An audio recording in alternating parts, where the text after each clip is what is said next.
Yo, people, welcome back to episode 9. I've been told by my thumbnail of Premier League Khanage. Otherwise, I'll never have a clue which episode this is, but it's episode 9. So big up Noor with the thumbnail who's reminded us it's episode 9. Welcome back to another Premier League Khanage with an asterisk.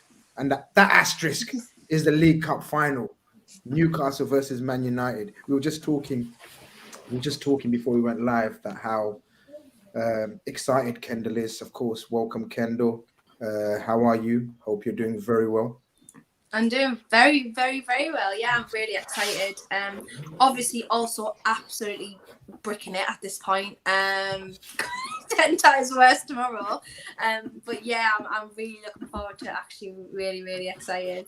Of course, and so you should be, because I segued into introducing you while telling the people what we were talking about, because I was telling Eunice that Kendall and Newcastle are having their start of the Roman Abramovich era that was for you. Of course, welcome Eunice as well. Thank you. Yeah, no, absolutely. And it tends to end very well. So Kendall, don't worry, you're gonna be enjoying what's coming. Although you got to do it. Well, this is the thing. You have to do it the same way we did it. We won our League Cup final when Roman took over, so you got to win yours this Sunday. And I hope you do. There's too much pressure, right? Because I think every single other football fan, aside from Man United fans, went 100%. Yeah, 100%. Yeah, you got everyone behind you. Oh, that makes it 10 times worse, man. Just let us do it. We're just hoping that we can force you over the line, like give you that urgent effort. Yeah. Do you know what I mean? If that works. And of course, we've got Michael for the enemy side, the dark side. You know what I mean? Michael, I don't know, you guys must feel like the world's against us, with that siege mentality. But really, you know, you can't be feeling like that, because you reap what you sow, right? Man United. I mean, yeah, we got the villain tag back on us. I love that. I've always loved being the villain, so it's time to get back to that, obviously. And obviously, I wish I had more time to kind of get ready for the match. Obviously, yesterday Barcelona game, so I wish I had more time to celebrate that. But obviously, got to go right back into war mode against Newcastle on Sunday, because I know a lot of United fans are confident. I watched Kendall shoot with Cass and never fouled. Cass was very confident, so it's tied. So I know that, but it's gonna be. Cass's confidence. To me, that's what I said. I said, yeah, it's just like, you know what I mean. You're being confident because you are. Yeah. I'm not like that. Obviously, I think we'll win, but we'll get more to it. But obviously, got to take it as it's gonna be a final. So no matter what. Of course. And I've got my co-host Bilal, who ain't got time for cup competitions and League Cup finals. He's got a league title to win, I should say. Awkward. Let me tell you. I'm telling you, I predicted 1-1 today in the Fulham. If I was a betting man, I'd make hella money, because I told people 1-1 today, and they were like, Fulham's going to smoke. I said, no, 1-1. Tomorrow's going to be awkward and messy for you. I'm just telling you now. I don't know. I'm hearing Maddison might be out. So if he's out, you never know. But I expect them to be coming out as that front four that Leicester have got. Looks really exciting. Kalechi, that Tete guy on the right wing, he looks like a star already. Where did they get him from? Where did they Leon, yeah, but I think he's on loan from Shakhtar somehow. I remember the Leicester fan was telling us a bit of a weird deal. But yeah, I think it'll be a good game. Away from home, it's not going to be easy, but it's one of those games you have to win, just like the way we did against Villa. That's why I've got that as on my background to, pump my blood again, just to remind us that these games are never easy. It's a Premier League, and I think we've got 15 games left till the end of the season, and each one of them as big as each other. So yeah, it's going to be mad, but I'm looking forward as well to that League Cup final, and I'm hoping Newcastle will do it, man, because I see Eddie Howe, apparently they put up some picture saying like 67 years since Newcastle have won a trophy or domestic trophy. They're getting their players psyched up. They're seeing that every day. Is that a good thing? Well, we'll get into that. He's had that up since he actually joined the club, though. So I think it's kind of that's mad. It's like not a recent addition. He's got stuff all around the changing rooms, stuff like that. So he's had that since he joined the club. So yeah, I don't know whether it's like manifestation or what. That sounds. Kendall, you obviously, I know you support as well. You follow Atletico Madrid as well. Yeah. I remember watching the documentary Atletico, and Simeone was telling the players from early, champions, and everyone when they walked into training, he said, "Hello, champions." Yeah, exactly, and that kind of mentality is taking them to the final at the very least, and 90 minutes, maybe extra time, you never know, but they've got a chance of winning. True. Hughes, when you talk about Kickstarting it, this it's era. nervous. It's made us ill. Like, Yeah, don't say extra time. Don't say extra time. I'm gonna be on that coach tomorrow. It could be extra time, man. Tragedy. Well, tragedy. let me and Eunice tell you from experience. League Cup final, right? At the start of the season and at the start of the tournament, you think to yourself, few squad players, everyone gets a game. As soon as it starts getting closer and closer, and you reach further and further into the latter stages, and then suddenly both our coaches started playing their strongest teams, and then suddenly we're playing Chelsea in the final. We're staring at each other like, what the fuck? It's Liverpool and Chelsea in the final, and I'm telling you now, Eunice, was you there? I wasn't, no. Like everyone knows, me and Chelsea, like, we don't get on, right? But yeah, and then the game goes to extra time and penalties and the tension and the nerves. Oh, mate, I hope you don't have to go through that. I know. I'm afraid if it goes to extra time and if it goes to penalties, you won't see me. I'll be having cardiac arrest. I'm gonna need one of them defibs because honestly, I can't handle it. I can't even handle the thought of penalties. Never mind actually in a League Cup final got penalties because I'll not be. I just can't handle it. I can't handle a league game. God willing, you smoke them nice and easy, man. You don't have to go through that. But trust me. And then we had to do it again for the FA Cup. I'm telling you, I lost about 16 kgs over those two games, man. I'm telling you, it wasn't easy. But it's a Gunner who's obviously an Arsenal fan, I'm assuming. He says, hit that like your mama told ya. He means the like button, right? Like Yeah. I'm just, you know me, man. I'm old school. I'm just trying to keep up, man. I mean, and I'm just checking and understand. I don't want to get like in trouble and shit. Smash up the likes and subscribe. Ravi says, Ash says, what a panel. Prince says, big up everyone. Where was that one slandering the Chelsea straight away? Because here we go. We're gonna. We don't need to see that. All that money and Chelsea can't buy a win. Kendall, can you help your boy Eunice out and lend him some money for a win? Listen, Chelsea don't need money. I was gonna say definitely don't need money. Chelsea don't need money, but Eunice, what Chelsea do need is we need Eddie Howe at this rate. Well, yeah. Oh, okay. Well, we're going there already. Okay. There we go. Potter versus Howe put to bed by Eunice immediately. We're on that Potter out train as well. I didn't even ask him already. But listen, first of all, on a serious note, we start off with what do you need? Like, what do you require? And what I mean by, I don't mean essentially tomorrow. We're going to get in tomorrow's game. By the way, guys, I did my utmost best to get a Spurs fan, but Spurs fans done a Spursy on me. Bottled you understand? Bottled it. They couldn't take it. They thought, the history. Yeah, it's in the history, but yeah, I'm not even going to mention the guys I tried because, you know what I mean? I don't want you to start bullying them and shit. But Eunice, not only tomorrow's game, we're going to get into tomorrow's game, but what is it you need for the remainder of the season? You're out of the FA Cup, aren't you? Yep. Yeah. Champions League, okay. 50-50. Still got the second leg. Yeah. I think I'd make you favourites for that. But what do you want to see for the remainder of the few months? Like, what's your personal target? Of course, you don't speak for the rest of the fan base, but you speak for yourself. What are you looking for? The thing is, like, I look at this team and I genuinely have faith in this team as to how far it can actually go. But it's limited. And I think it's limited just because of the way that things are genuinely being managed. I think the mentality is off. I think we're too calm. And I don't mean that in a sense of, there's many people that construe that as we need to see arms in the air. We need to see some anger. We need to see some, crazy words coming out of people's mouths. Like, no, that's not it. But we need to see some sort of mentality, some sort of ruthlessness, some cold ruthlessness, because we're not seeing that, whether it's on the ball, off the ball, away from games, words being said, like across the board. It's just, everything just seems too relaxed. And I just feel like if these players had a proper kick up the backside, despite them, I know as a professional, you motivate yourself. You have to, there's a whole thing at the moment of trying to make everyone happy and try and make sure everyone is composed and everyone's comfortable around each other. And it's almost kind of like, I'm going to put an arm around you and you're going to put an arm around me and it's all going to be lovey-dovey. And that's what's going to help everyone. As much as there is an element of that definitely helps.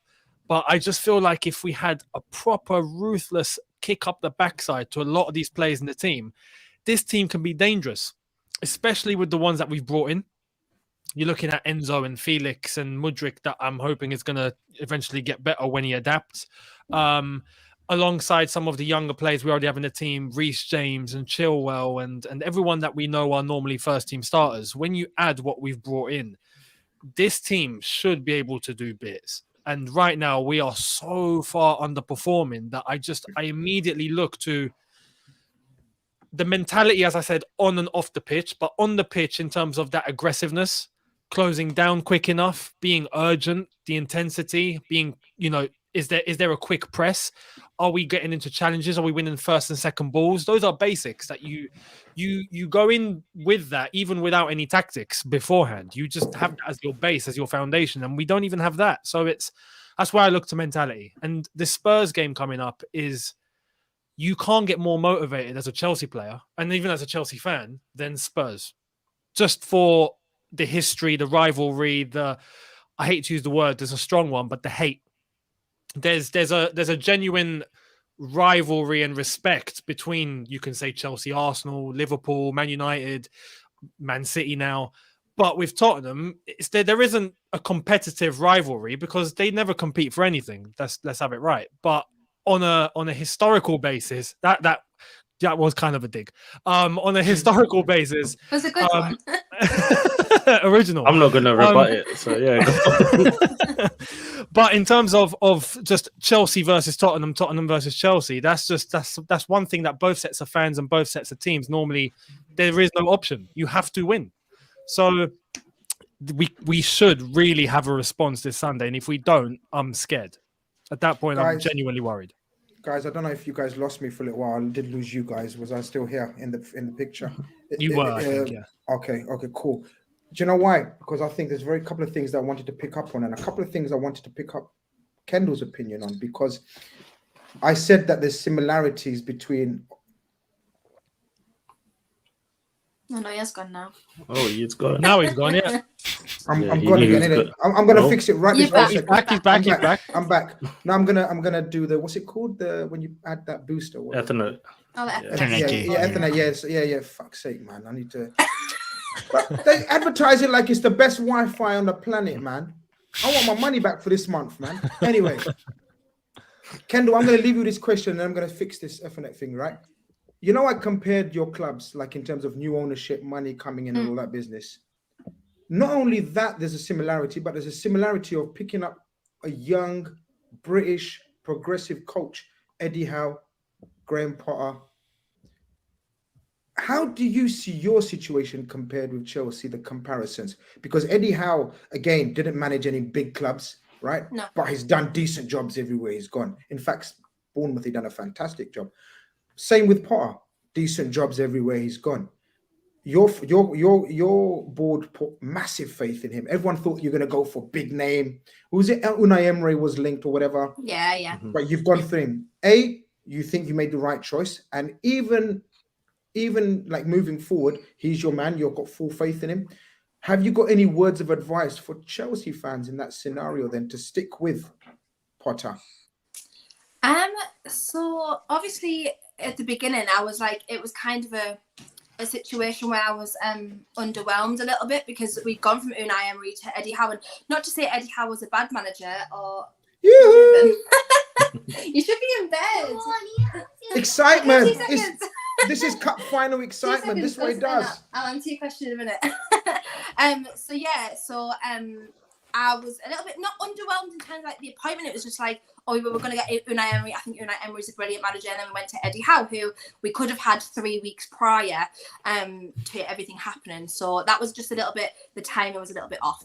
However, I maintain, and I will maintain this till the end of time, till my life is over. The most important signing that we've ever made throughout this takeover was Eddie Howe. Point blank, the most important signing. The mentality shift has been immense.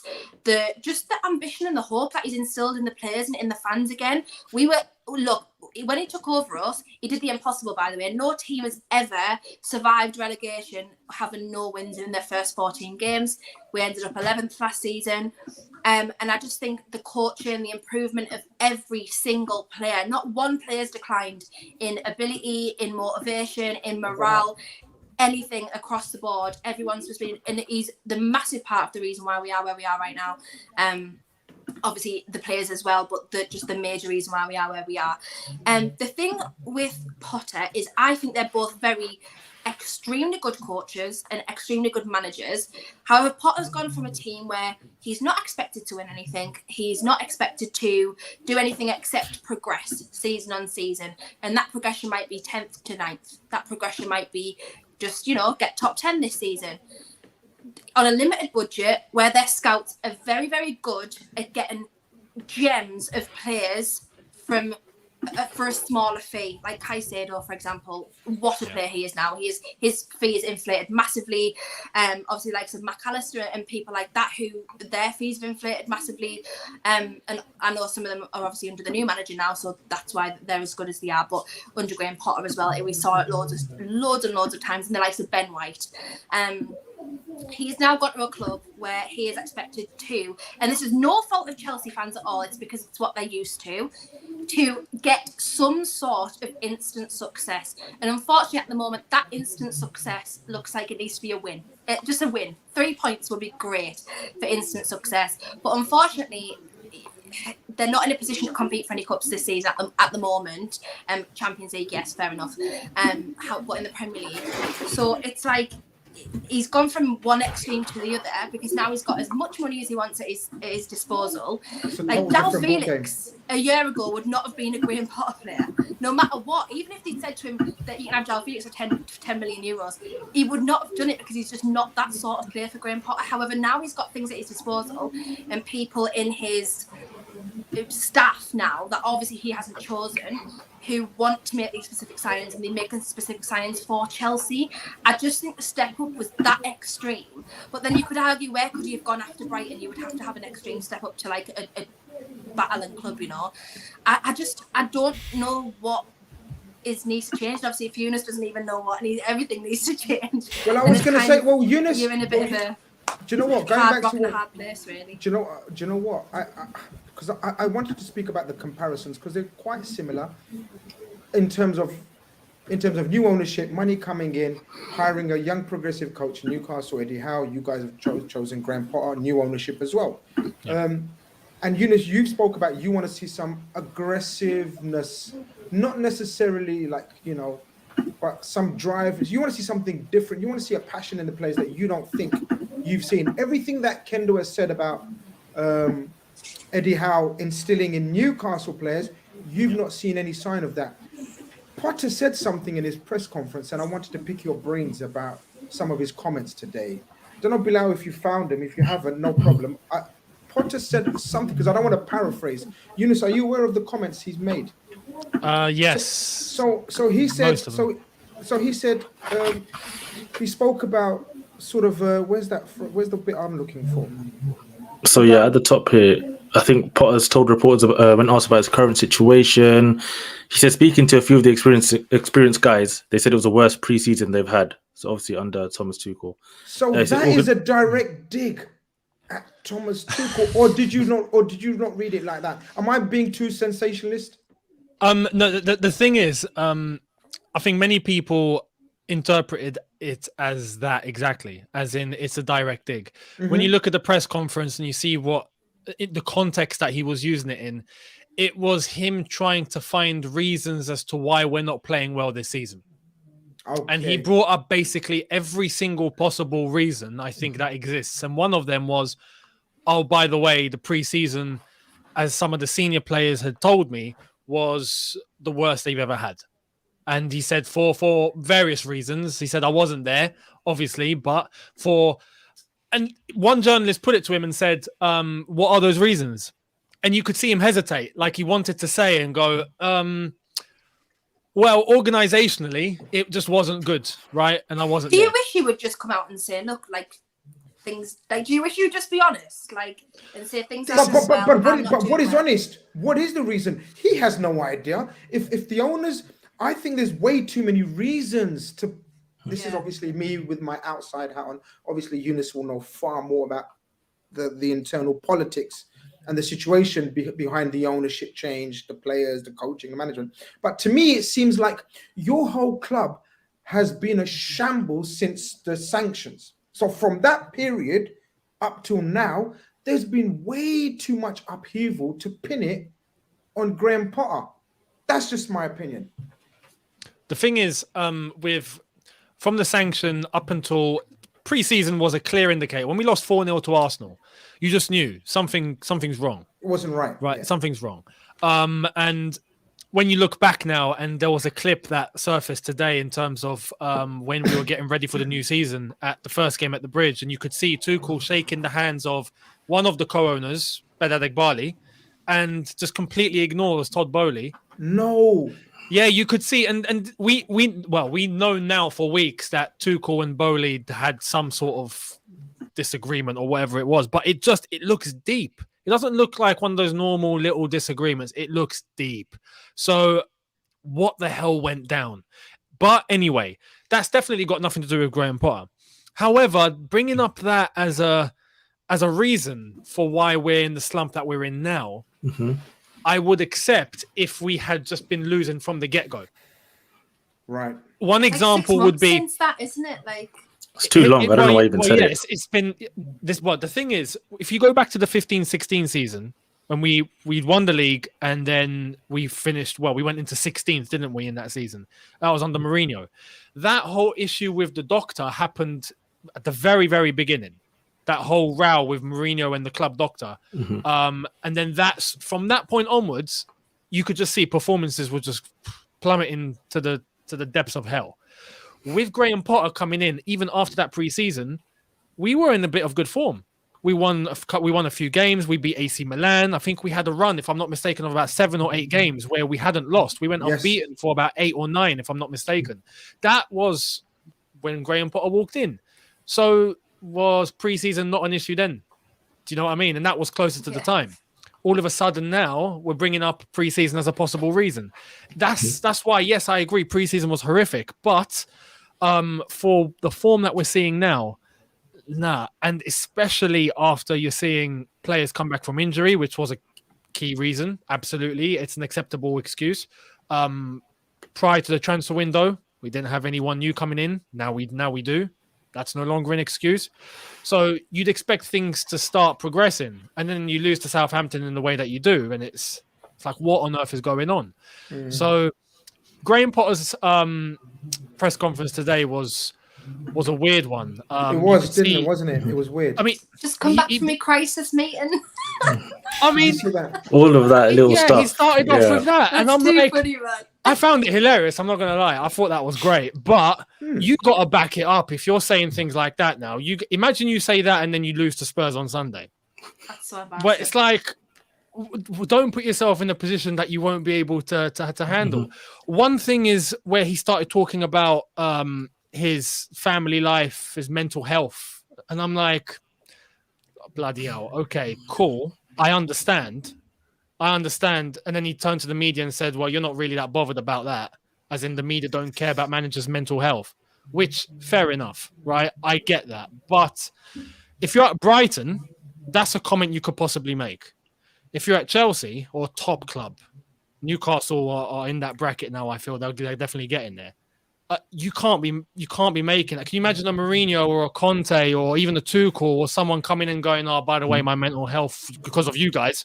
Yeah. Like, no, they would have flipped it on the media and try and probably protect their team. So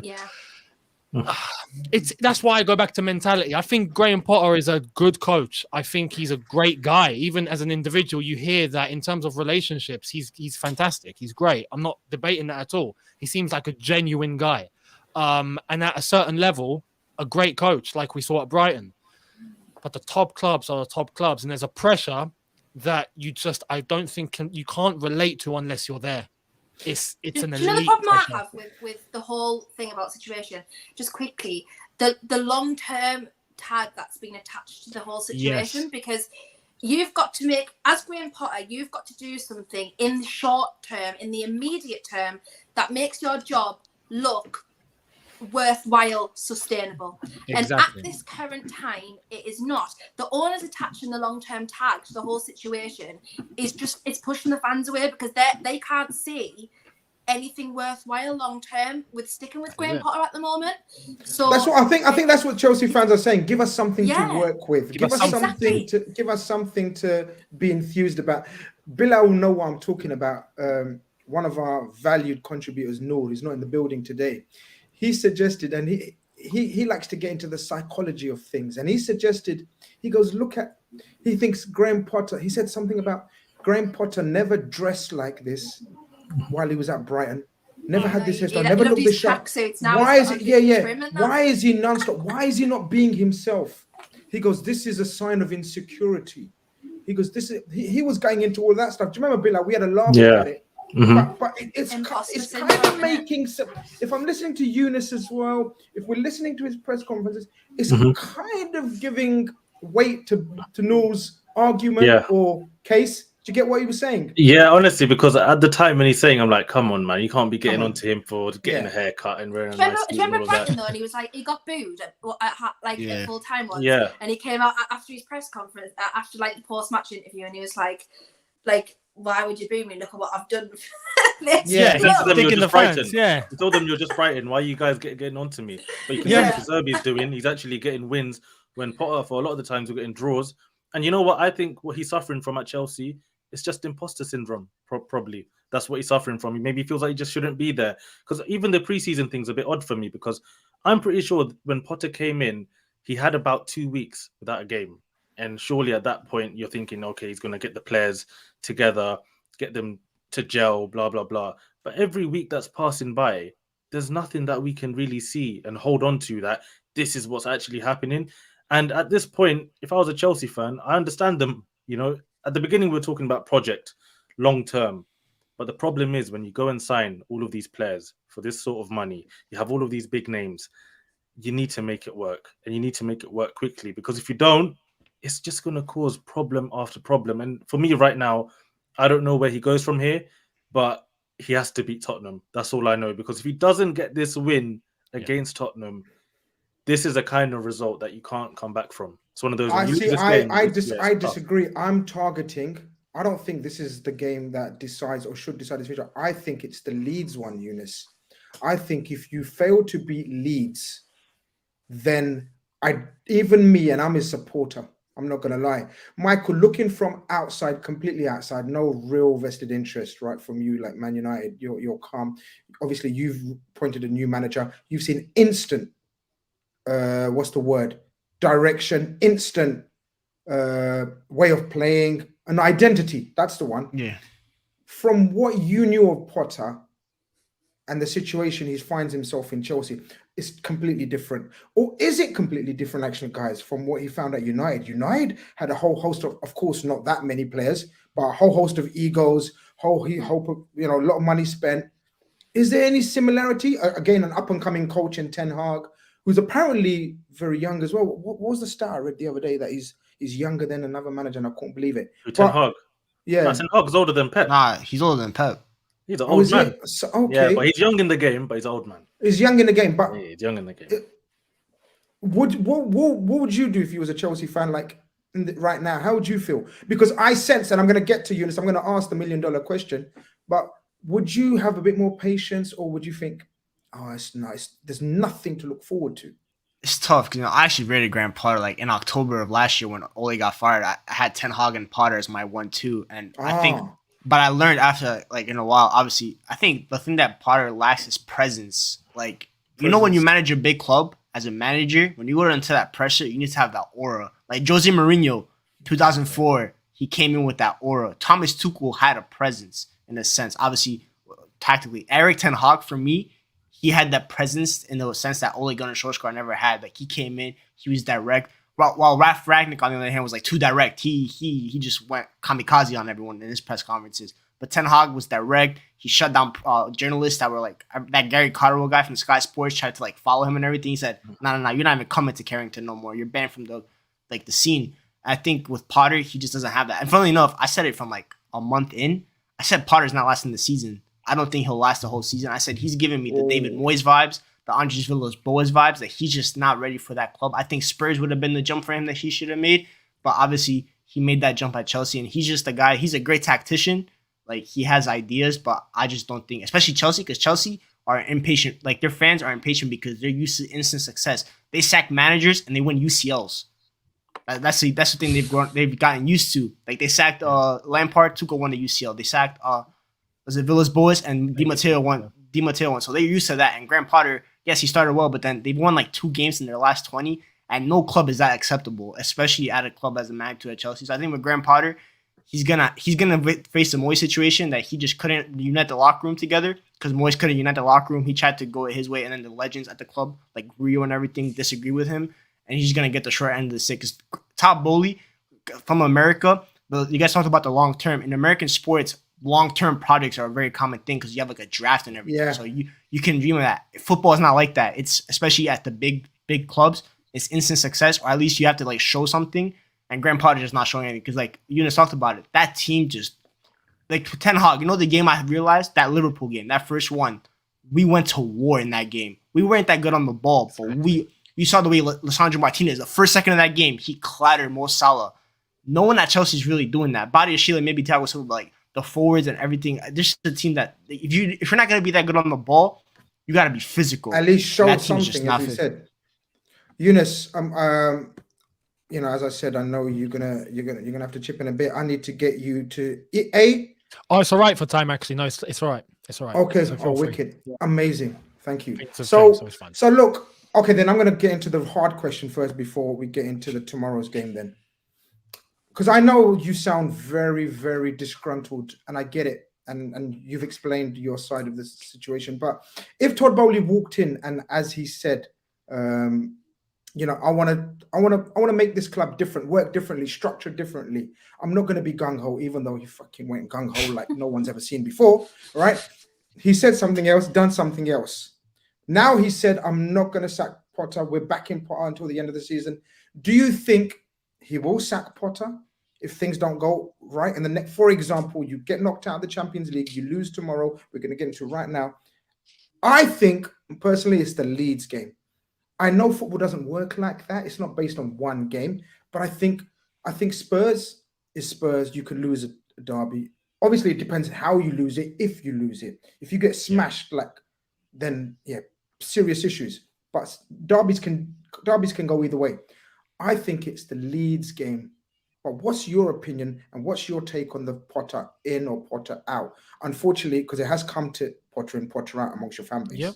Yeah, no, it has. I mean, the Chelsea fan base at the moment is in civil war. I mean, we've got... Bro, trust me. You'll never walk alone. You will never walk alone. Trust me. What is it? Man, we're talking about there's gunshots on stream. There's threats to have fights outside Thai restaurants. There's all sorts. So, look, when it comes to the debate, I think that the change in momentum was the Southampton game, because I would say before that it was quite 50-50, or I would say more people willing to be patient. The way that we lost to Southampton in the manner that we did is what I think done it for a lot of people, including people that before kickoff were going, no, we have to be, I'd say, let's give some time. They saw that and went, no, we ain't giving time. Like, that was ridiculous. So that was a shift.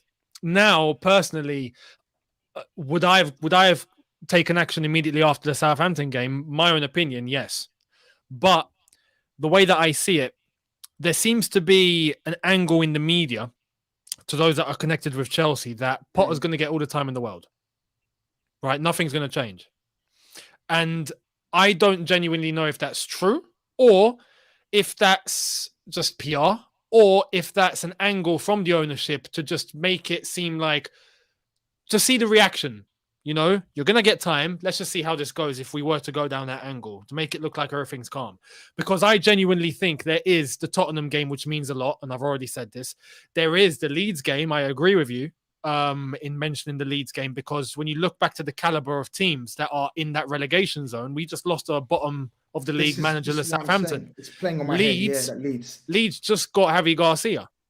And we know how physical they can be. And that's one thing where we seem to lack at the moment is just that physicality and being able to cover every single ground of the pitch and do it well.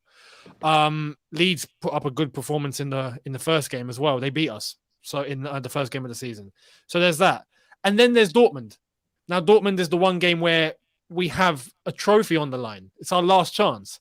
So you'd think that if that were to not go well and we're out of that, well, that's the result, isn't it? Everything's gone.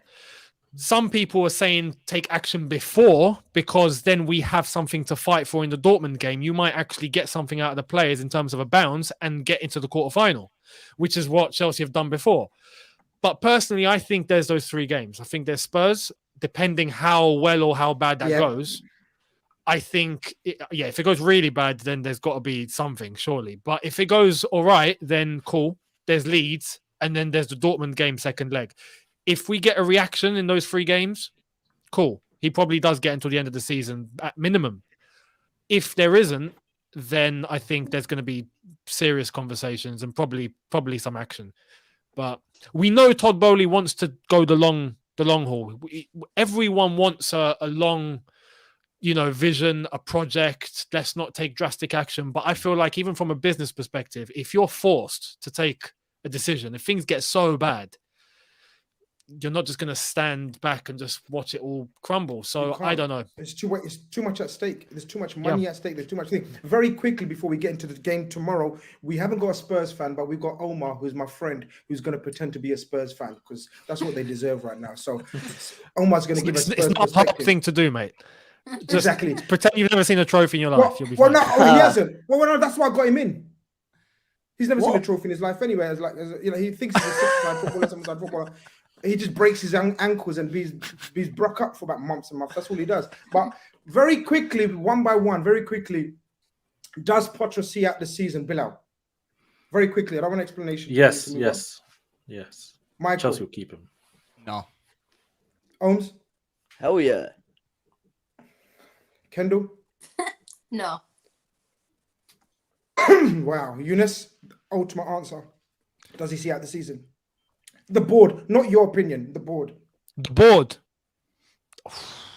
I want to lean towards yes, but I hope there's a no. There's no way. Like there is a way. Can't. This is. I agree. If everything's done, they might just keep him. They might just keep him, give him and then give him the summer. I'm not taking the piss here. I'm seriously not taking the piss here. I have seen small elements of Chelsea getting better. I actually predicted them to get a result tomorrow or Sunday. I don't think they'll get beat. But very quick, let's get into the game tomorrow because we've got a League Cup final to look forward to as well. These are the predicted lineups tomorrow. Well, Sunday. We play on Sunday. Sorry, I beg your pardon. Tomorrow, Sunday. Look, Spurs are not in a great position themselves, Eunice. Let's call a spade a spade. Yes, you're going through a crazy shit patch, but they're not looking great. Their team doesn't look great on paper, especially with the injuries they've got in midfield.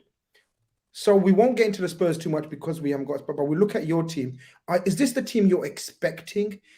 Because Badishile was missing, Silva was missing. They both for sure come back in. They are without doubt your two centre backs right now. Yeah, you got your Reece James and Ben Chilwell, your absolute best fullbacks right now. Yeah. The issue with you guys is midfield and attack. Talk to us.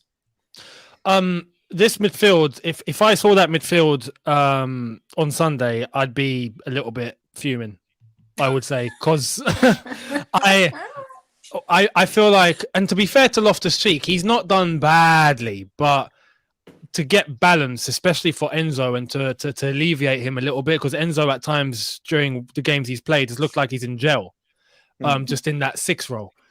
We need a Zachariah next to him to give him that balance and that license to maybe go a little bit more forward with protection there, because Zachariah has done really well as a DM in the midfield. So him, or at bare minimum Kovacic, but not Loftus-Cheek.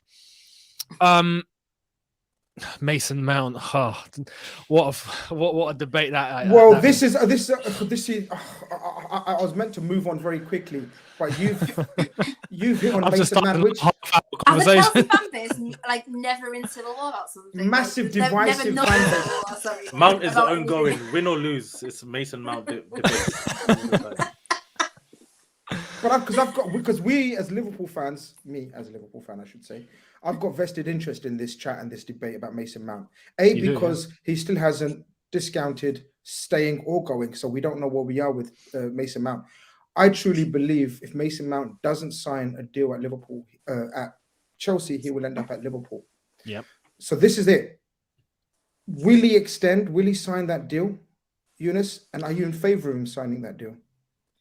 Personally, I don't think he will. I think he leaves. And it's not just a factor of what does the player want, what does the club want. There is a factor there about homegrown players and the ones that are going to bring in the most value. And we have to sell. We have to in order to comply with FFP. Homegrown? Do you have to sell homegrown players, Eunice? Yeah, homegrown, and it helps the fact that these are academy players that are all completely 100% profit.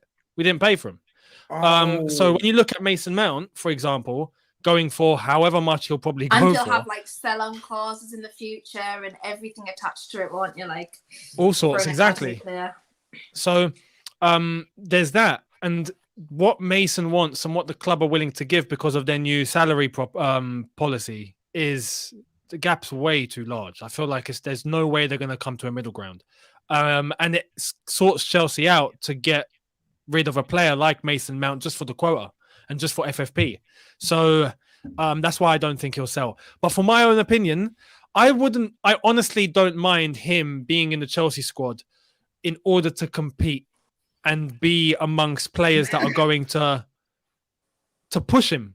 When you have like Enzo and you have Felix, and you have these guys coming in that are going to take the entire midfield to a new level, you have to step up. And I'd love to see a Mason Mount that's being tested more because recent years he's not been tested. Last couple of years, I don't feel like he's been tested enough. So I wouldn't mind him sticking around. But the way that he's playing at the moment, I don't think he'll be a massive loss for Chelsea if he were to go. I could see Mount doing well. Sorry, you're back. Yeah, sorry, I'm back. Yeah, I was going to say, I'd take him. I've said it on a couple of Chelsea streams that I've been on with Chelsea guys that I rate him very highly. And I know Klopp rates him very highly as well. I'll take him. I must say, I think he's been coursed in the last, I would say, 2 seasons. Like he's kind of been, like you said, he's not been tested enough. He hasn't had anyone kind of battling for his position there much at all.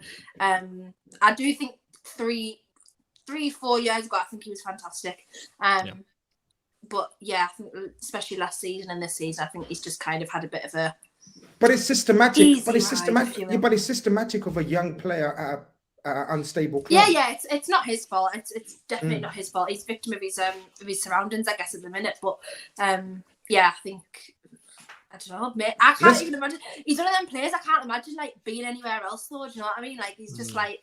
Mason Mount, proper Chelsea. Like, he's not proper Chelsea, is he? He's a Pompey fan. He's a Portsmouth fan. He don't. I think I can envisage him. Holmes, as our resident Liverpool fan, I'm not gonna bait you like that, Spurs fan. As I'm a neutral to that because I'm hosting. Would you take him at Liverpool? And what kind of price are you looking to pay for him? Eunice, what kind of price do you think he'll be on the market for? Because 1 year left on his contract, right? Well, here's the thing. Yeah, 1 year left. If he doesn't sign, then 1 year left. I mean, the good thing that comes into this is, the inflation of the market and the way that values have just skyrocketed. So Mason Mount, it's hard to put a number on because of just 1 year left on his deal. I'd like to think that there would be an 70, 80 million fee minimum. 70? No, you get 40, 50 max. He won't go for more than 45. You know what number? Yeah, what 45. To put it into context, Gallagher had a bid from Everton for 45 million. And we said no because Gallagher didn't want to leave. Yeah, but Eunice, the difference here is I have a feeling you want him to leave. Mount, not you personally. I think the board wants him to leave. I feel like the board are more than happy for him to stay if he accepts the salary proposal, which is what he's saying no to. Are they going to reduce his salary by a lot?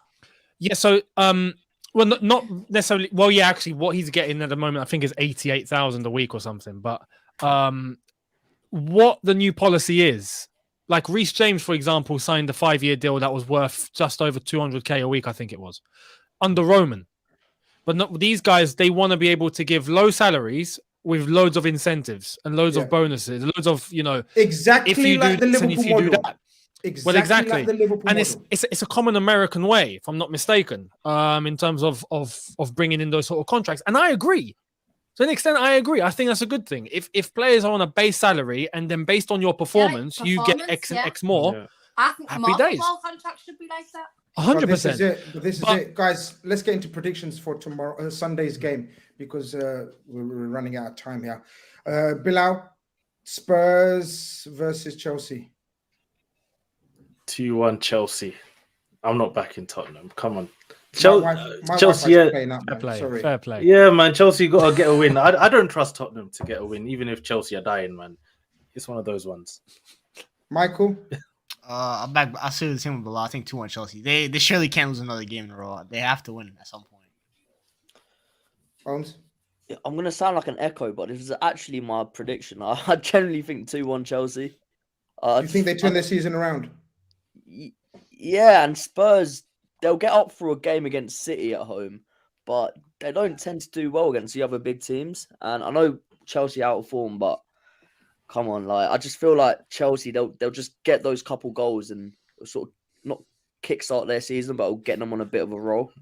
Eunice is thinking, you're saying couple of goals like they score for free. Like they literally I'm literally thinking that. Like, who's going to score? Yeah. You know what? Chelsea used to be so good at headers, man. When Zuma was there, like I'd expect at least one header a game.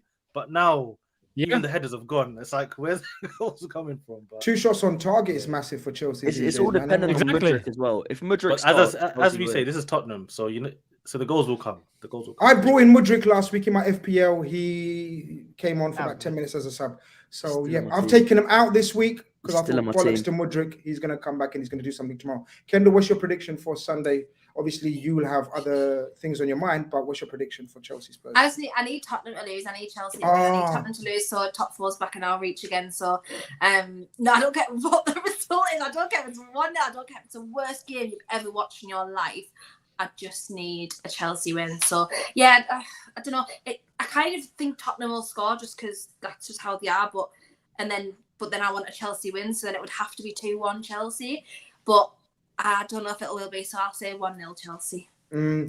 Since Sid Day sends in a super chat, and Eunice, I guess this is what we were kind of discussing. You all think if Potter doesn't succeed in Chelsea, he's getting another job in a big club. Is there any big club who would keep Potter? Which is kind of what you was trying to suggest. Like, there's no way we can keep him, right?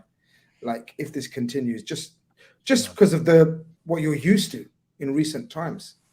As Chelsea fan. Unless we do keep him, we keep on this form, and then we just allow ourselves to end up finishing mid-table every season, then happy days, I guess.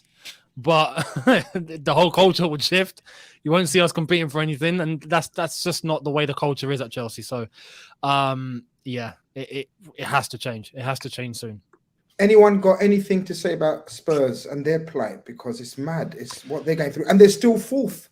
It's fucking crazy. Yeah, I do want to say about Spurs, the moment that, and I hope Conte's getting better, but the moment he's been away from the team in terms of the touchline, Spurs look a little bit more invigorated. They look like they know how to score. They're being a little bit more offensive. I feel like they're not being as defensive. David Moyes got COVID, and West Ham fans are like, "Oh, can he just have COVID forever?" Because they look so much better. No, fans can be such bad mind. But Eunice, are you suggesting the pressure of Conte? Possibly. Because with Stellini, it just seems like they've got a little bit more freedom, even though the instruction's probably the same. Yeah. But in game, it's like the players know, okay, we've probably got it a little bit loose now. Get on with the game, no pressure, and that probably helps them. Conte's not there tomorrow, so yeah, that's why you're shitting it. Yeah. If Conte's not well, if I was him, I'd give Stellini the season because he's obviously getting a tune out of them players. Conte wouldn't do that. Yeah, but that's Conte gone then because he's not staying. He's got until the end of the season anyway. He needs to agree a new contract. Exactly, yeah. Oh, he ain't agreeing a new deal. He won't. He definitely won't. I don't think he will. But Stellini did say that apparently he's in touch with him 3 times a day. There's constant contact, so it almost feels like he's still there, even though he's not. But that presence during a game where Conte can really, really, put that pressure on you. I feel like it's probably what's helping Tottenham at the moment, despite the instructions being the same. So it's the first time in a long time that I'm actually, like Kendall, I'm rooting for Chelsea, obviously as a Liverpool fan, because obviously we get closer to, well, obviously we have to do our job first. But it's mad how Chelsea people, I'm backing your team. You never walk alone. I used to like Chelsea back in the day. This is like a bad sign now for Chelsea fans. Yeah, Top definitely. 10 all-time fans. Yeah, no, I'm changing my prediction now. This is not good. This is not good. Grizz back all of in a sudden, Chelsea. everyone wants us to win. We appreciate the support. Thanks, guys. Well, no, it's only one week. Kind of how far you've fallen. That nobody's seen you as a threat anymore this season. No, exactly. Yeah. It's not a good thing. But I'd always back Chelsea though. But well, that's me, obviously. I'd always back Chelsea over Tottenham, regardless of where these guys are in the league. Unless we're neck and neck going last day title race, but yeah. Likewise, Let's get into the League Cup final before my Wi-Fi completely dies. If it does, Bilal, oh my take over. If you can, let's try get into the League Cup final. As I said, me and Eunice battled it out last season. Chelsea versus Liverpool. Despite everyone cussing the League Cup, it was two big teams in the final. Again, two huge clubs in the final. Manchester United, Newcastle. Of course, from a Man United point of view, Michael, this could be a mad, crazy season that no one And he's gone. Envisioned, I think you were saying. my Wi-Fi's bugging out. I'm Basically, bugging out. what Grizz was saying was, are United winning the quadruple? I think that's where. Don't do that. Well, no. Don't do that. Yeah, no. But what I'm saying is, no one could envisage this season. Just like no one could envisage the Chelsea drop off, the Liverpool drop off, the Arsenal resurgence. You guys, all right, doing well. But what is this season planning out to be for you guys? I mean, obviously, it could be a special season because this past week it was like kind of like three finals. The Leicester game kind of help us keep up track in the league. We got that. The Barcelona game. I know a lot of people on Twitter said it was just Barcelona, just a Europa League, but that game just felt special. The crowd, like they shut the music off 10 minutes before and everything, and we got past that, and now we have the League Cup final, potentially our first trophy in 6 years. I've been starving for a trophy, but I promise you, if we win that cup final, I don't care if it's a Carabao Cup. I will treat it like it's a World Cup. I've been that starving for trophies. I know we're big Man United, but I'm starving. But obviously, it could be a special season. We're not gonna do a quadruple. There's no chance of that happening, obviously. But it could be if we win that first trophy. I mean, Grizz, just that winning that first trophy, like under a new manager, just gives you that that feeling. It helps you kick on for the rest of your season. Like you won the Carabao last year. Obviously, you didn't get the quadruple done, but it gave you that feeling that you could get it done.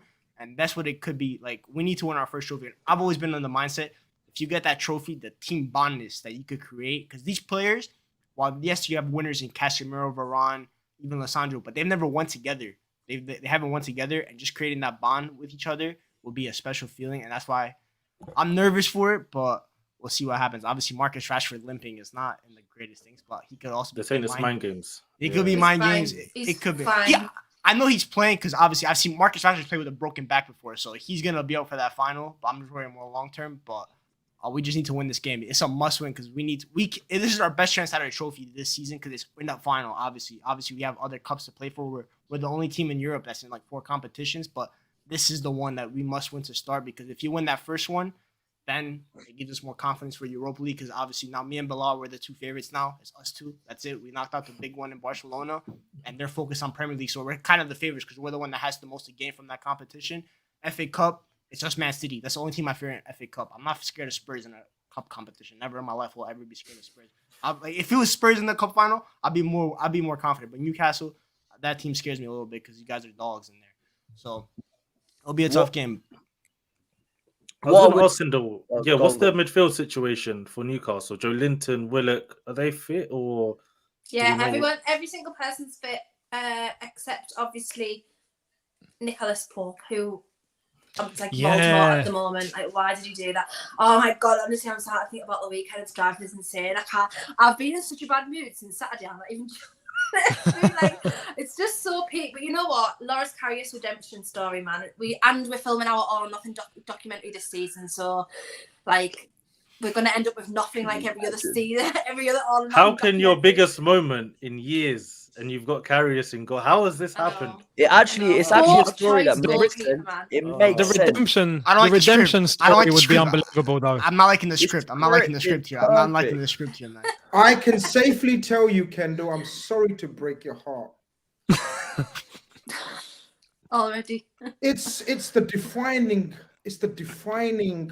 moment for me when Pope got sent off, and then I found out he's going to miss the final, and then Dubravka is cup tied, and then you're going to have Loris Karius. My heart dropped, not as much as yours, not sank obviously because you killed, but I thought, my God, poor Newcastle. This guy, he's not. Don't listen to Omar. There's going to be no redemption and celebrate. There's nothing. This guy is one of the most awfully mentally weak goalkeepers anyone's ever likely to see. That's my issue. See, it's the mentality. That's that Real Madrid game coming back. The memories. The Real Madrid game doesn't bother me too much, just because. Look, whatever. It is what it is. Dubravka also sent his team out of the Euros because he chucked a ball in his own net. Remember that? Anyways, so it doesn't bother me too much, the Real Madrid game. It's the mentality thing, because you've been on the fringes of a squad who've done fantastically. They've even recalled their goalkeeper who they sent to the team that they're playing in the final. It was meant to be a season-long loan. They recalled him in January instead of making you number 2. And I'm starting to think, oh God, like this is terrible. Our third choice goalkeeper went out on loan in January, so now we're stuck with Loris Karius. But to be fair to him, it's not his ability that I'm questioning. It's just like this either now in his mind, it either makes or breaks his whole career. Because if you have a redemption story of a lifetime, great, you might then have. This is Kendall. But if you flop.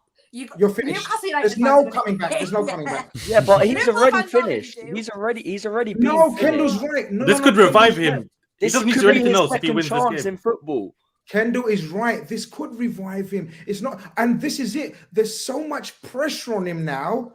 He can't catch a break. He can't catch a ball, really. He never might catch a break. Sure, on sight. This guy, I'm telling you, Man United, if Michael, you guys are pissed off with Bruno already shooting too much and being greedy. He said shoot on sight. Shoot on sight. This is shoot on sight. I don't know. Just do what you guys did at the weekend. Trent, obviously not going to Trent, but Trent long ball into Salah, off you go, 2 goals. If you do that, then we are finished. I can't do. All I ask, right, is if it is going to go that way, right, I don't want to be embarrassing. I don't want to be like 4-0 in a cup final. Just like, you know what I mean? But the positive is probably before his injury, I don't know what you guys think, one of the best midfielders of the season so far in Bruno Guimaraes is back. Absolutely. Bilal, that's massive. That's huge for Newcastle, right? 100%. One of my favorite midfielders. Like, I was burning twice, actually. Edu Gaspar, your crimes will never be forgotten. Twice he failed to sign him. Once from Brazil, once from Lyon. And obviously now he's in Newcastle, and now we can see what he's doing. So, you know what it is? Newcastle's whole team is looking good. It's literally just Karius, right? So if they can somehow protect him in a way, play good, Matt, you never the know. defense makes me more like, okay, I feel fine, because obviously we've got the best defensive record in the league at the moment. I don't know if we still do, because obviously we conceded 2 at the weekend, but I still think we probably do. I feel okay about it. I feel less worried than I would if defensively we weren't great as well. Exactly. So I feel okay about that. But yeah, just nervous. I do think we can win. It's not like I don't think we can't, and it's like a million miles away. It's just totally new territory for me, and I don't know how to approach it. No, I know exactly what you mean. I'd rather just be pessimistic and think, we're not going to win anyway, and then I won't be disappointed if we don't. But then if we do win, then I'll be elated rather than going in and thinking. It's one of those games where years gone by you would have been underdogs, massive underdogs. But with your resurgence, and obviously Man United's decline in recent years, but then obviously coming back, it makes it, you don't know where to stand. But before I come to Michael with the Man United angle, Eunice, I was going to ask you something, but I've totally forgotten now what I was going to say.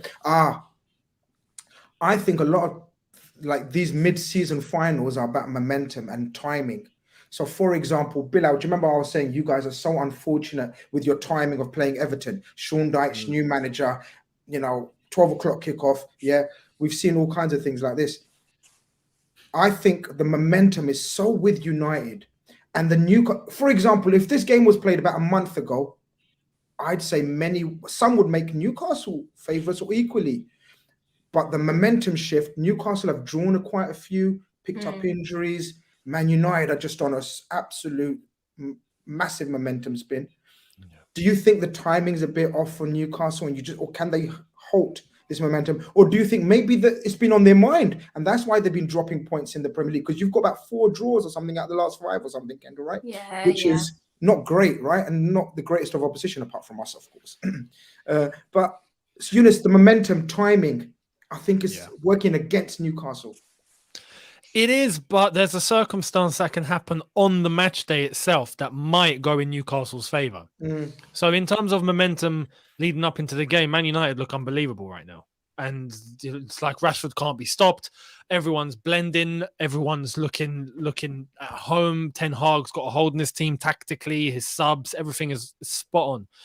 But Newcastle, look, I can reference it back to when Chelsea, Liverpool, 2005, right? And it was Mourinho telling the players on the day itself, which came out afterwards and we'd heard what happened, but he turned to these lads on the day itself and asked each and every one of them, which one of you have experience of winning something in your lives or let alone play a final? And there wasn't one. It was like, so today is going to be the day where you have to seize that and you're going to get a taste of what winning is about. You're going to taste a bit of winning. This is going to be, and this is where I think the League Cup final, winning the League Cup can set you up for the rest of the Premier League season.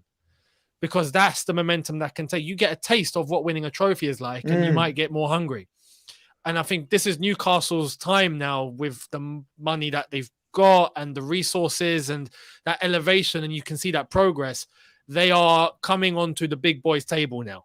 And just like then it was for us, I feel like this could be Newcastle's moment. So on the match day itself, despite Man United being in the form of their lives, within 90 minutes, if Newcastle will give everything just for the sake that these players haven't been in this situation before and they have to seize the opportunity because like Eddie Howe's printed it across Newcastle and the training ground, 67 years without a domestic trophy. These guys have a possibility to change that. These guys could be cemented in Newcastle history forever. You know what I mean? Just for winning a League Cup. And how will that set the club up going forward in the future, or at least for the rest of the season, going into next season, with the resources coming, because we know they're going to be coming and they're going to be kicking in. It sets the club up brilliantly. Wasn't League Cup the first? Wasn't the League Cup? I'm so sorry. Wasn't the League Cup your first trophy as well in the Rowan and Ramage era? It was, yeah, it was, and that's what set us up. Sure Man City. It was, and guess who was against? It was against Man United. That's what Man City. Give me the history lesson, Mike. City was the FA Cup, wasn't it? Yeah, it was the PTSD's kicking in already for them. Yeah. Now City beat us in the League Cup final as well, Holmes. No, but this was 2010-11. Yaya Toure scored again. They beat Pep's first trophy. And then they beat Stoke in the final. Yeah. Sorry, I think I meant Pep's. Even that may be a bit of fake news. Yeah. Even that might be a bit of fake news. Man City with the money coming in, first trophy. Yeah. And this is what I'm saying. You win that, and it takes you to another level now because you felt what winning a trophy is like. And it's like, well, what about the Premier League title? What about you just automatically start thinking bigger? So this is Newcastle's opportunity. However, United are going to be a very, very tough ask to beat. So, Michael, it's going to be interesting. How is your team looking? There's rumours or slight issues, or I don't know. I think it's just mind games about Rashford. Yeah, he's playing. There's no doubt. Even if he's injured, there's no doubt in my mind that he will take every painkiller known in science that he will play in this game. He'll walk on that because he is without, like he is the franchise. He's on fire right now, right? Rashford, United with Rashford or without Rashford is a total different thing. I think Newcastle will be, if Rashford was absent, then it would balance out things massively. I think he's the difference maker in this game. Such a big pitch as well, massive pitch. Will they be able to? Will Trippier, who's always inclined to go look forward, be able to keep up with him in transition. This is where the battle's going to be won, right? Or do you see any other areas that you're targeting? Looking, I mean, that's obviously the big one. Like Marcus Rashford, Chipper's been one of the best right backs in the league this season. Rashford's been one of the best players in Europe this season, so it'll be a big matchup. But the confidence I'm going with in this game is like obviously while Newcastle players haven't won anything, like I said earlier, a lot of our players haven't won anything either, or in a very long time. Like Marcus Rashford hasn't won a trophy in 7 years, but I have, even though they haven't won the trophies with us, I have a 5-time UCL winner and I have a 4-time UCL winner and a World Cup winner. So I'm gonna hope that winning mentality that they're like, I need Casemiro and Varane to lead the team talk on Sunday. No one else should be talking. I need them guys because they're the ones that have won everything there is to be won. They've made the massive, huge difference. We can have a laugh and joke about everything else, but you can see the difference that these winners have made. Yes, even yesterday, Varane, bro, the calmness on that pitch and just that winning block, Casemiro, that block after they had kicked the ball right to Barcelona. Just those guys, like I think someone else said it on another stream, like, bro, I trust those guys to go into against any team in Europe and have that trident, Licha, Varane, and Casemiro. I'm confident we can win against any team. But obviously, Casemiro has a big task because Bruno Guimaraes, other than Newcastle fans, there is not a bigger fan of Bruno Guimaraes other than me. Last season, in January, I tweeted every day at Man United, sign Bruno Guimaraes. Obviously, didn't get done. But I tweeted every single day. I tweeted, yo, please sign him, sign him.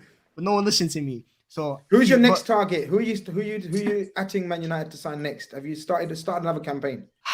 No, every time I start one, it doesn't work. I tried Enzo and Malo Gusto, and then Chelsea sold them for me. So I'm gonna just stop tweeting because it always goes to rival players. So next thing I know, I tweet at Osimhen, and Chelsea are gonna buy him too. So there's not even a point anymore. Holmes being the eternal optimist and always favoring the underdog, I have a feeling you've got a plan in your head how Newcastle can win this game. Yeah, so you're absolutely right, mate. I know you, innit? I know you. Yeah. I look at this. Look, you're right about the momentum. You're right that, like, when we won the final last year, I don't think we lost a game until the Champions League final. Like, it's such a boost. It makes you believe you can, like, win big games and, like, get over the line. And, yeah, United, first of all, I want to say, I feel like this is a game that's going to have a moment for one or two players. Like, there's a lot of players that could really leave their mark on the game and on the season. You look at someone like Rashford. You look at Casemiro coming in and saying, "All right, I'm going to drag this United team over the line." Then you look at Newcastle. You've got someone like Almiron who's been sort of criticised his whole career, and then he's sort of stepped up. Bruno basically laying it down and saying, yeah, I'm one of the best in the league. And then you've got the Carrier story, right? We can talk about that, whatever. But for Newcastle, I think I feel like this means more to them because of like the 67 years. And like, this is like the final that they've sort of built themselves up to. So I know you talk about momentum coming into a game, but I actually think in this game, Newcastle, maybe not on the pitch, but in their minds, since they beat, was it Forest or Southampton in the semis? Southampton. Yeah. They've sort of been looking forward to this game. Like, yeah, league form is league form, and it could be better, but at the end of the day, like, this is a trophy that could sort of kickstart your sort of new era of trophies, hopefully. So I think like there's enough motivation on both sides to sort of stifle any sort of momentum claims. And look, I just think Newcastle are just going to leave it all out there. And when it comes to a final, it comes down to those fine margins. Like, their defense is tough, right? Ignore the fact what we did last week, right? Yeah, let's ignore that. Thanks, everyone. Because like even with 10 men, we got outplayed. So look, you know me, I believe in my stories. If it goes to penalties, I'm backing my boy Karius. Absolutely not. I'm backing my boy Karius because what a story. And I'm gonna be nervous. I want Newcastle to win this game because I don't want United to win it.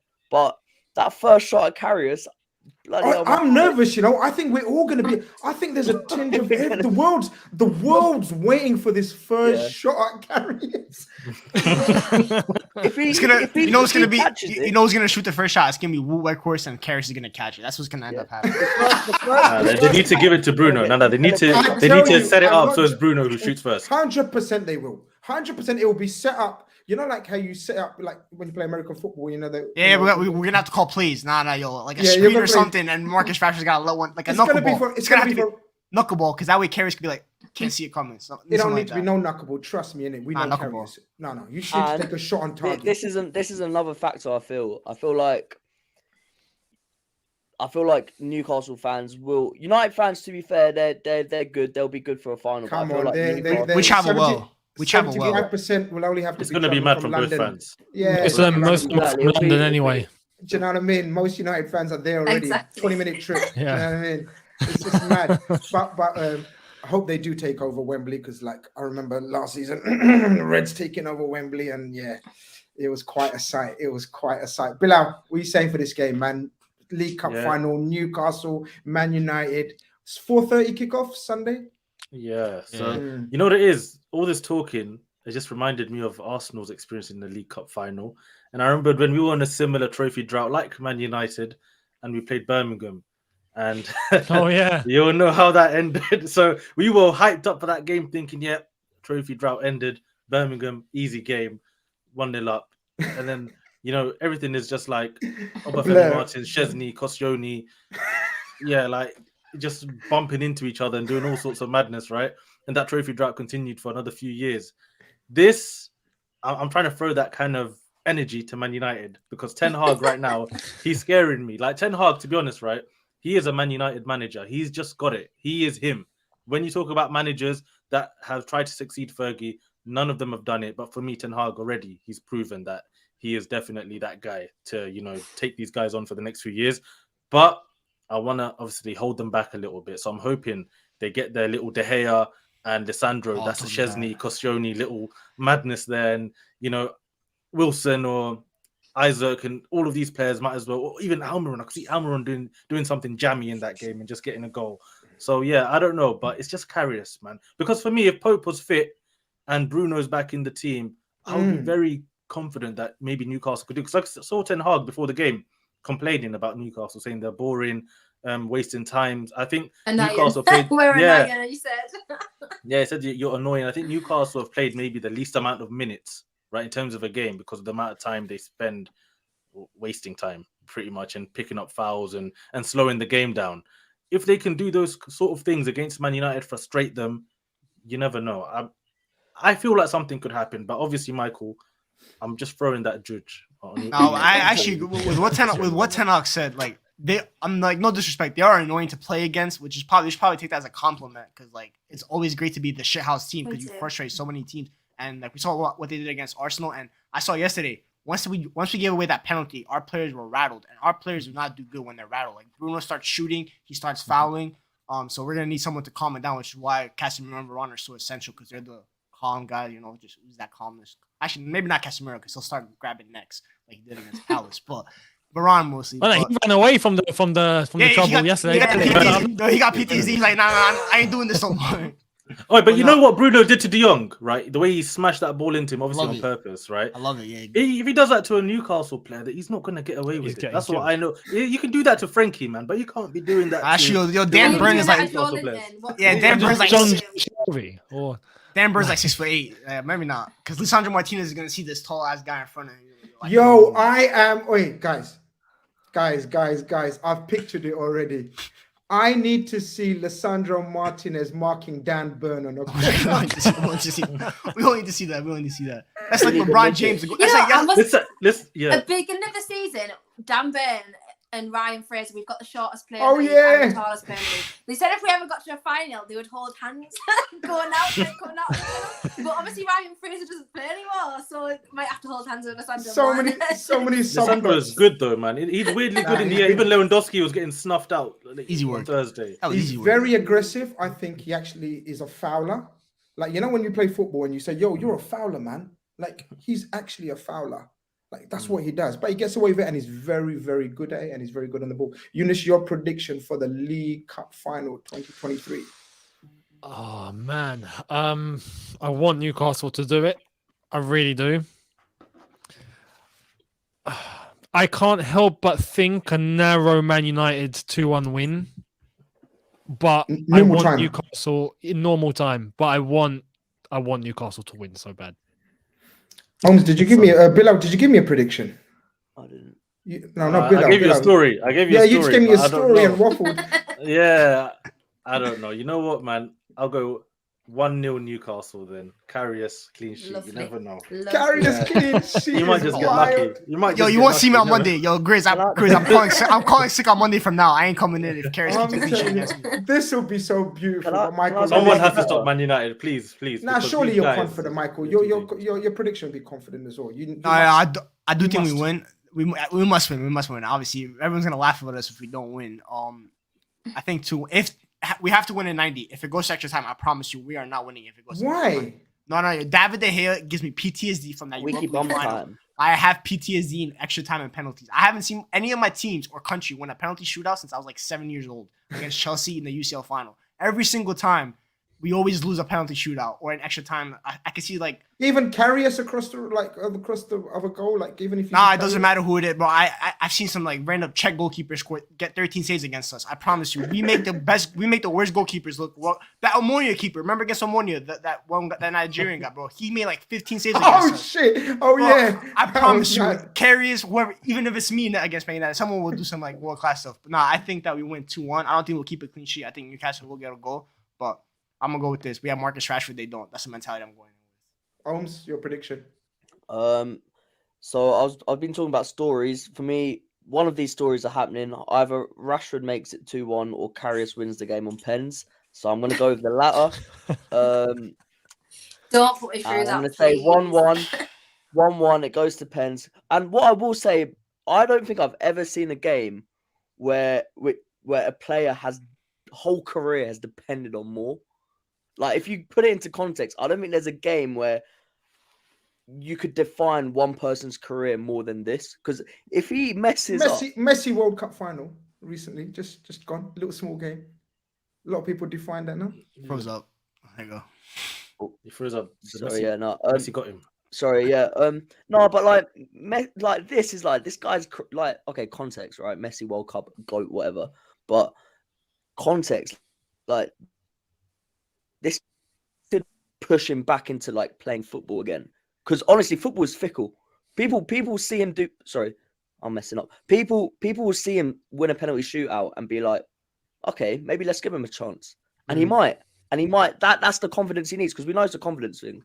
So let's go Karius. Okay, Kendall, final prediction for you. Go for it. I feel ill. My belly is honestly turning so But bad. do you know what? If it does go to penalty shootout, there's no sweeter way as well if you come out on the positive side of that. true. As well. I'm telling you, there's no better feeling. I can't explain it. I don't want to give comparisons and analogies, but yeah, it's In mad. fact, it can be better than just winning it in 90. Yeah. I know. I'm telling you now, I can't survive that. I can't survive it. My heart is just not good. It won't take it, I'm telling you. I'm just about keeping it together. Kendall will be in A&E as Newcastle win Yeah, the trophy. He's just missed the whole thing.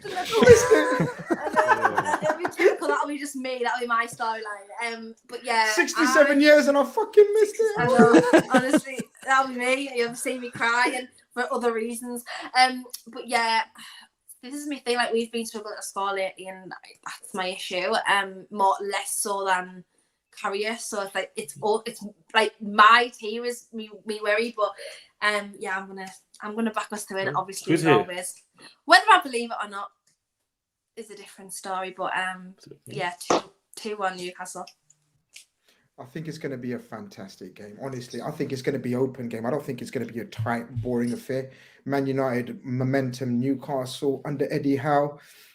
Yeah, they're going to be a bit counter-attacky, but I think with St. Maxim and Almiron, hopefully Joe Linton's fit, because he had a bit of a hamstring against us, didn't he?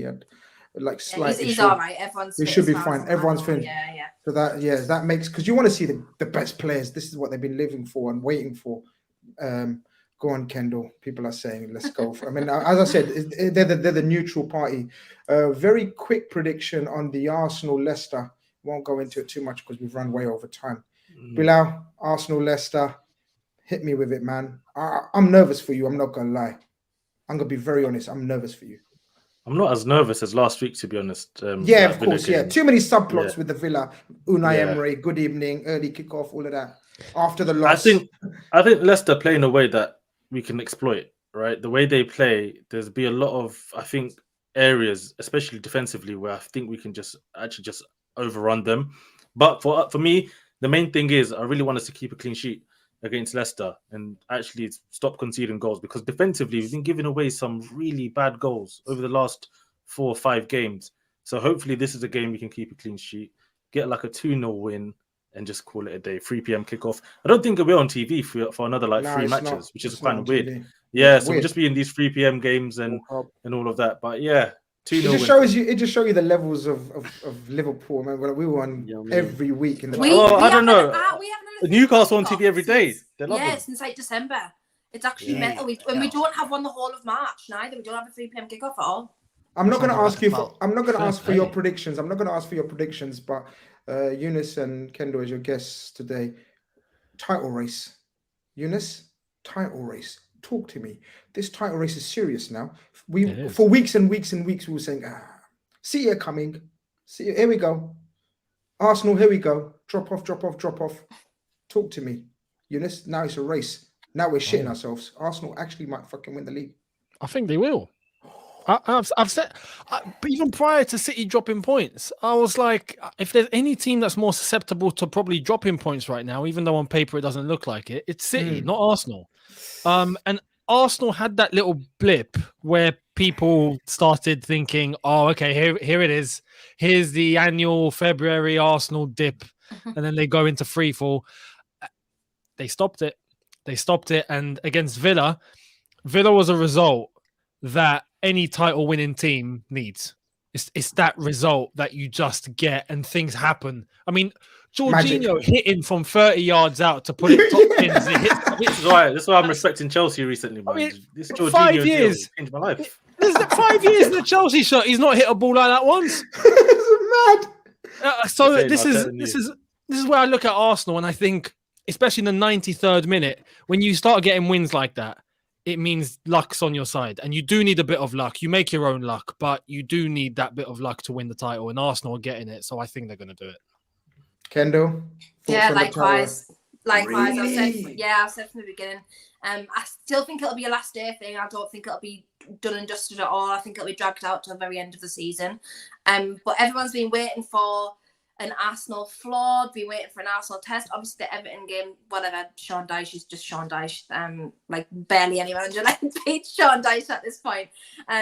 But yeah, I still think they'll do it. They've carried on the form, and I just think Arteta's got the mentality there, and I think they've played some of the best football in the league this season. So yeah, I think it'll be Arsenal, but I do think it'll be last day situation. Mad. Ahmed says, Grizz, want to see Eunice more often on your channel. I want to see Eunice more often on my channel, but he's a very businessman, man. He's a very, very busy man. But I'm going to keep trying. But I got his number now, so I'm just going to just message him like a mad girlfriend, boyfriend. That's cute.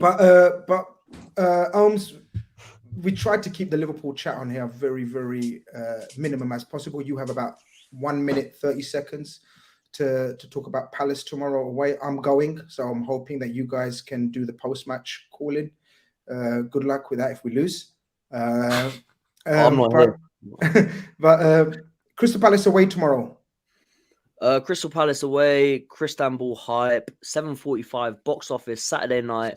Palace Ultras, the Palace, all that going on. You know whose time it is. It's Darwin Núñez's time. I fully expect a brace.